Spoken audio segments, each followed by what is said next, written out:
Bonjour, ni hao.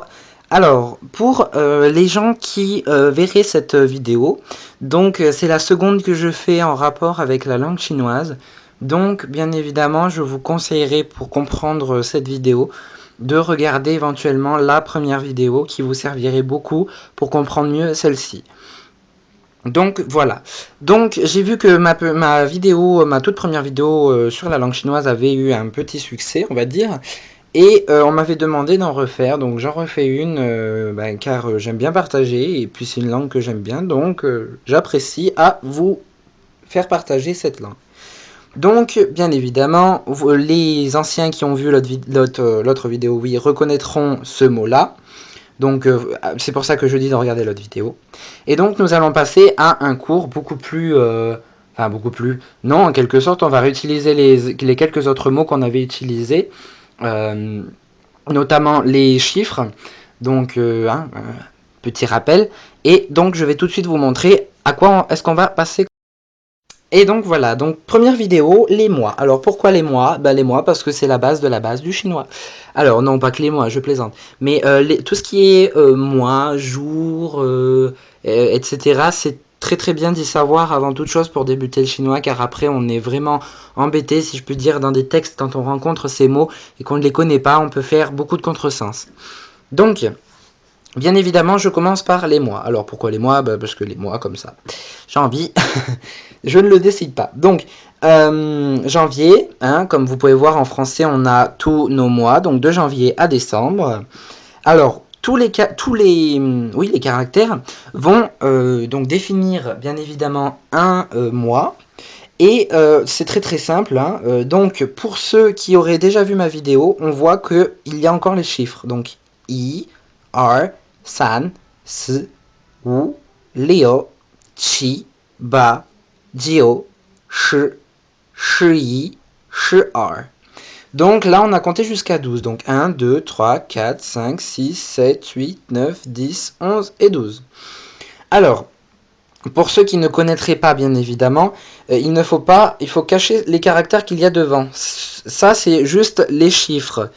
Donc, faudra les revoir un peu dans la première vidéo, que comme je l'avais précisément dit en début de cette vidéo, pardon. Et il va falloir les connaître parce que ça va être assez utile, un peu dans tout, si je puis dire, dans tous les mots chinois. Donc, je continue. Alors, à savoir, nous, en français, on s'embête bien évidemment à dire janvier, février, mars, avril, et c'est tout différent. Alors qu'en chinois, c'est très simple, ils prennent ça comme... en fait, ça, si on le traduit, donc je l'ai marqué là, ça se dit yue. Donc yue, en chinois, c'est une lune. Donc là, quand on dit yue, c'est pas une lune, c'est la première lune de l'année. Donc une lune, deux lunes, donc c'est la première lune, la seconde lune, la troisième lune, etc., etc., etc. Jusqu'à la 12e lune de l'année. Et ensuite, on recommence l'année d'après. Donc voilà, et les Chinois sont très très logiques par rapport à ça. Finalement, on se demande si nous-mêmes on est logiques, les Français.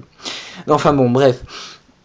C'était une plaisanterie. Et donc, pour continuer, alors, vous voyez qu'ils se présentent tous quasiment par deux. Mais ceux-là, là, ces deux derniers, donc novembre et décembre, ils se présentent par 3 caractères. Donc, bien évidemment, ça vient aussi des chiffres, donc à les connaître. Là, je vais jusqu'au 12. Donc, 12, un petit rappel, encore une fois. Je vais dire 10 et 2. Et là, pour 11, 10 et 1, c'est une évidence. Donc, Donc, je réutilise 10 et 1, et 10 et 2. Donc c'est très très simple.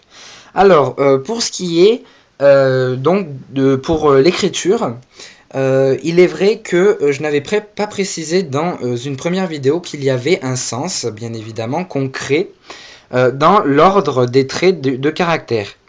Alors pour bien évidemment comprendre pourquoi les Chinois écrivent dans ce sens-là, c'est comme nous, on nous apprend à faire un L de haut en bas, un T, on nous apprend à faire d'abord le trait horizontal, ensuite le trait vertical, etc.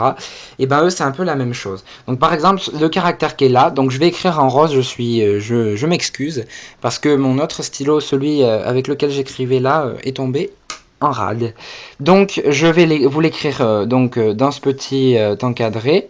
Alors, quand on va écrire yue, on va commencer par faire un trait comme ceci. donc qui part de ce côté. Donc ça c'est la première des choses. Alors moi je suis gaucher, donc bien évidemment j'ai tendance à faire mes traits à l'envers. Mais alors, étant donné que, vu l'histoire culturelle, on va dire, c'est même plus du culturel, mais de la Chine, les Chinois étaient obligés, comme en France aussi, à écrire de la main droite. Donc beaucoup de Chinois sont droitiers maintenant, et il y a très très peu de gauchers, comme chez nous, hein, en quelque sorte. Mais moi, j'écris de la main gauche, et j'ai tendance à pas faire des fautes, car c'est pas des fautes, mais je fais mes traits à l'envers parce que ça me va mieux pour moi, vu que je le fais pas de la main droite.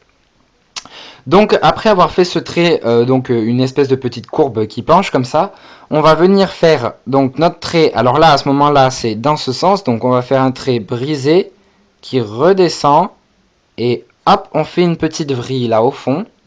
Et ensuite, on va venir tracer nos deux traits horizontaux. Tout simplement. Et ça, c'est le mot yue, donc qui se trouve ici.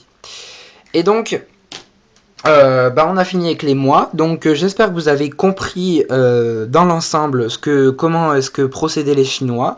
J'espère que je me suis bien exprimé, hein, malgré tout. Et donc on va passer à la prochaine étape. Et donc voici la prochaine étape. La prochaine étape, ce sont les jours de la semaine. Alors les jours de la semaine, très très simple encore une fois, c'est pas exactement pareil que les mois, quoique on y associe aussi les chiffres. Donc par contre, comme les mois aussi, on va avoir toujours le même caractère, enfin les mêmes caractères qui ressortent. Et donc là, comme on peut le voir, encore une fois, les chiffres.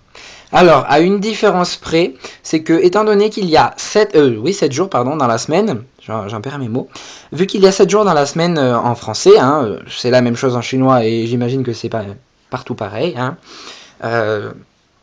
il y a une exception pour le dimanche en chinois.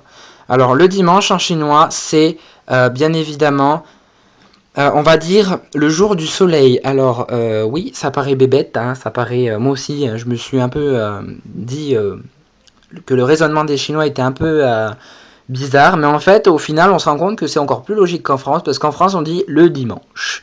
Mais on connaît aussi souvent le jour du Seigneur, ou encore, je sais pas trop quoi.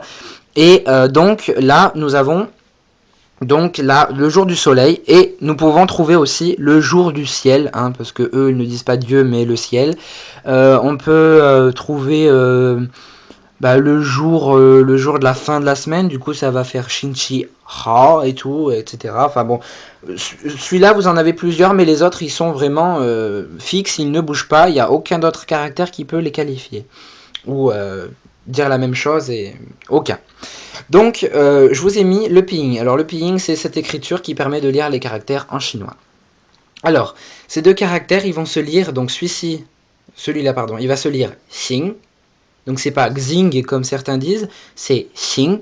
Donc on dit une sorte de che un peu, mais du bout de la bouche en fait, vers les dents on vient le faire, donc c'est Xing. Ensuite on vient dire Qi. Alors c'est pas Qui, il y en a qui disent Qui, mais c'est pas Qui. Alors moi ce que j'aime bien faire c'est demander à mes amis de dire ce mot là, et à ce moment là je me marre parce qu'ils disent tous Qui, et c'est excellent.